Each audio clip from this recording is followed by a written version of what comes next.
किसी भी मुल्क की तरक्की में अहम किरदार उस मुल्क में कारोबार करने वालों के एतमाद से भी होता है और जिस कदर कारोबारी अफराद को किसी भी मुल्क पर एतमाद बढ़ता जाता है उस मुल्क में सरमायाकारी भी बढ़ती है और फिर वहाँ की मईशत भी वक्त के साथ साथ बेहतर होती जाती है। तो गैर मुल्की सरमायाकारों के कारोबारी एतमाद के मुताबिक overseas investors chamber of commerce and industry के सर्वे के मुताबिक पाकिस्तान में कारोबारी एतमाद में 16% का इजाफा हुआ है, जो पिछले 2 सालों में मजमूई तौर पर 25% इजाफा है। मई 2023 में कारोबारी अफराद की पाकिस्तान में सरमायाकारी पर एतमाद की शरह मनफी 25% थी, जो मई 2025 में 36% के इजाफे से 11% पर पहुंच चुकी है। और OICCI अरकान की पाकिस्तान में सरमायाकारी पर एतमाद की शरह में भी इजाफा हुआ है, जो 2023 में सिर्फ 6% थी और मई 2025 तक ये भी बढ़कर अब 16% तक जा पहुंची है। OICCI की रिपोर्ट के मुताबिक पाकिस्तान की मईशत के 3 बड़े और अहम शोबे मैन्युफैक्चरिंग, रिटेल सेक्टर और सर्विसेज 2022 में रहने वाले मनफी रुझान से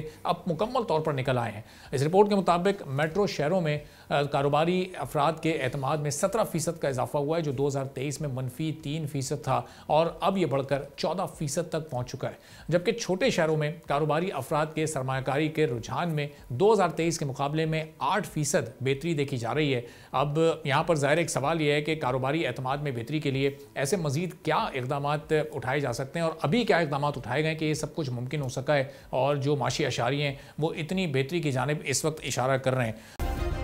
सब्सक्राइब करें और बेल दबाएं ताकि कोई खबर रह न जाए।